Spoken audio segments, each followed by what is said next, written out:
আবু সাঈদের সঙ্গে সংলাপে বসতে হবে, শহীদদের সঙ্গে সংলাপে বসতে হবে।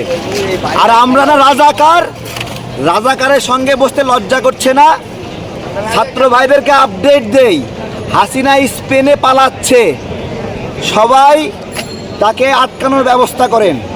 ওরে আবু সাঈদের সঙ্গে বসাবই, ওরে ওয়াসিমের সঙ্গে বসাবই। আজকে 14-15 জনের খুন করছে, ওর চেহারা রাতে ঘুমের মধ্যে দেখলে দেখি দাঁত দুটো বড় আর রক্ত, মুখে রক্ত লেগে আছে। বাংলাদেশে বসবাস করে বাংলাদেশের নাগরিকদের খেয়ে পড়ে বলতেছে রাজাকার। শেখ মুজিব বাকশাল কায়েম করে দেশ একবার ধ্বংস করছে, আর হাসিনা এই কোটা নিয়ে নাটক করে দেশ আরেকবার ধ্বংস করছে।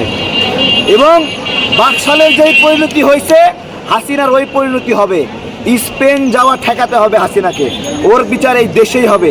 ছাত্রদের রক্ত আমরা বৃথা যেতে দেব না, আন্দোলন বন্ধ হবে না, সংলাপ হবে। এই আইনমন্ত্রী, সংলাপ হবে আবু সাঈদের সঙ্গে। তোরা আবু সাঈদের পাশে যাওয়ার ব্যবস্থা করবো আমরা।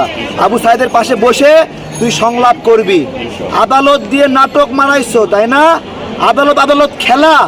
ওই আদালত কেমনি এই রায় দিলি ছাত্রদের বিরুদ্ধে?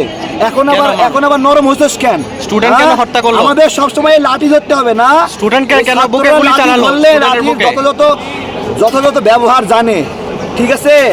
আজকে টিয়ার শেল গুলি শেষ হয়ে গেছে, এই জন্য কণ্ঠ নরম হয়েছে না? আগামীকালকে আবার টিয়ার শেল গুলি ইন্ডিয়া থেকে নিয়ে আসে, আবার রক্তচক্ষু করবা। আমরা বুঝি না? এখান থেকে যাওয়ার পরে ছেলেপেলেদেরকে মারবা, বুঝি না? ছেলেপেলে তার নিজের ব্যবস্থা নিজেই করবে, কেউ মাঠ ছাড়ছে না। সব ছেলেপেলে আছে, এদিকে এদিকে বসে আছে, সব বসে আছে, সব আরাম করতেছে। আরাম শেষে হাসিনার ঘুম হারাম করবে, আপনারা অপেক্ষা করেন।